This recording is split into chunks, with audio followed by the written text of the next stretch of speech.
Dumper या बस चालकों में डर आखिर है क्या? आमतौर पर हिट एंड रन के आरोपी बस, ट्रक या डंपर चालक घटनास्थल से भाग जाते हैं। उन्हें डर होता है कि दुर्घटना के बाद वहां मौजूद भीड़ उनकी मॉब लिंचिंग कर सकती है। इसलिए ज्यादातर मामलों में दुर्घटना के बाद आरोपी चालक वहां से भाग जाते हैं। लेकिन यहां एक बात हम आपको बताना चाहते हैं कि हिट एंड रन से जुड़ा कानून सभी पर लागू है। यह सामान्य कार चालक पर उसी तरह से लागू है जिस तरह से किसी ट्रक चालक पर लागू है। अगर सड़क पर बरती गई लापरवाही की वजह से किसी की मौत होती है और अगर दोषी संवेदनशीलता दिखाते हुए पीड़ित को अस्पताल पहुंचाता है तो उसको अलग नजर से देखा जाएगा। इसमें सजा भी कम है। वहीं अगर कोई आरोपी असंवेदनशीलता दिखाते हुए भाग जाएगा तो यकीनन उस पर सख्त कार्रवाई की जाएगी।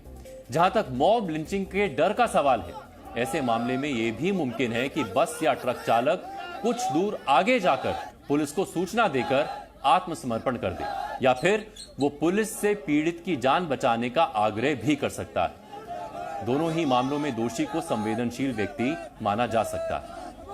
हिट एंड रन सीधे सीधे एक ऐसा अपराध है जिसमें आरोपी अपराध के बाद अपराध से बचने की कोशिश में भागने का प्रयास करता है। उसे पीड़ित की जान की कोई फिक्र नहीं होती। इसको मॉब लिंचिंग से जोड़ना एक बहाना है। बस या ट्रक चालक ये बहाना बनाकर अपनी जिम्मेदारी से भाग नहीं सकते। आपको जानकर हैरानी होगी कि पूरी दुनिया में भारत एक लौता देश है जहां सड़क दुर्घटनाओं में सबसे ज्यादा लोगों की मौत होती है।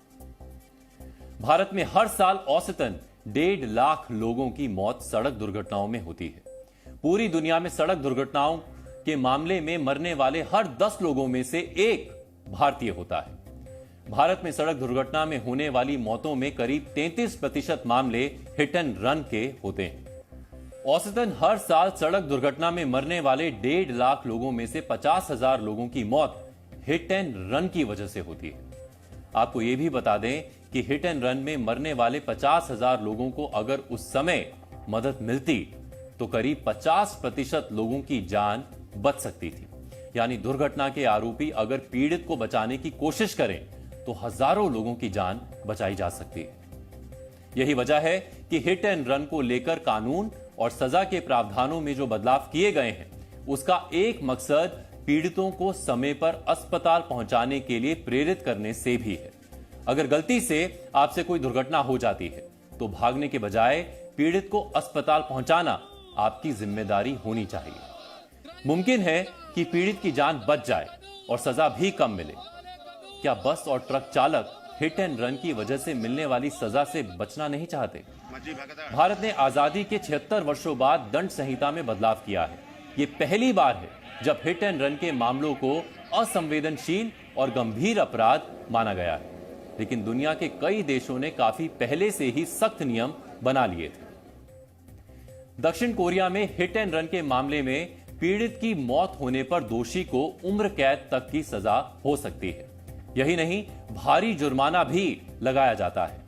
अमेरिका में हिट एंड रन जिसमें पीड़ित की मृत्यु हो गई हो उसमें दोषी पाए जाने पर 6 महीने से लेकर 30 साल तक की सजा का प्रावधान है और 10 लाख रुपए तक जुर्माना भी होता है।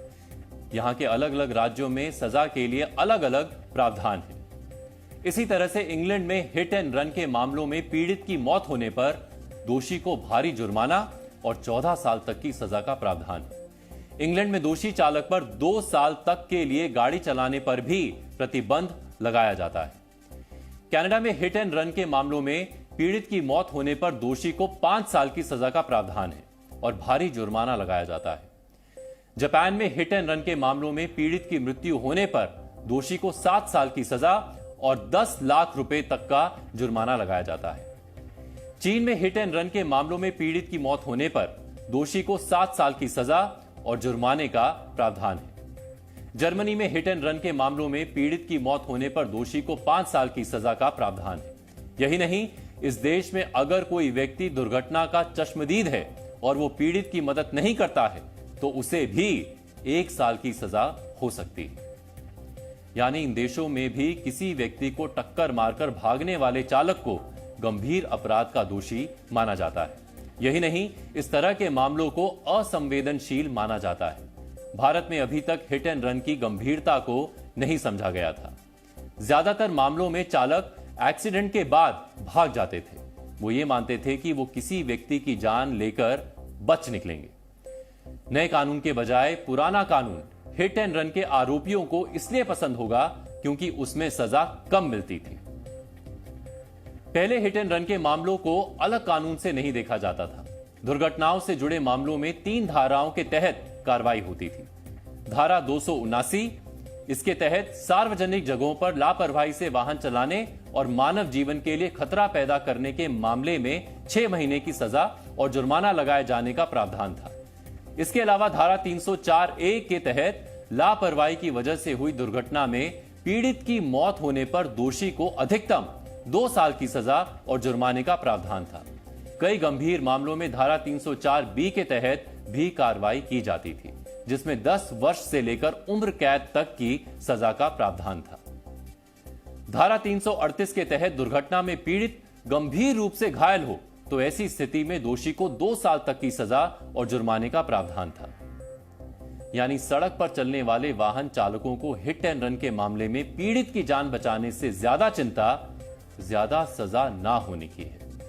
नए कानून खत्म किए जाने की मांग हिट एंड रन जैसे मामलों में बढ़ावा देने जैसा लग रहा है। किसी अपराध की सजा जितनी कम होती है, उस अपराध की रफ्तार में तेजी भी आ सकती है। सख्त सजा का डर लोगों को सड़क पर ज्यादा जिम्मेदारी से चलने पर मजबूर करेगा और इसमें ट्रक, बस या डंपर चालकों को ज्यादा जिम्मेदारी बरतनी पड़ेगी।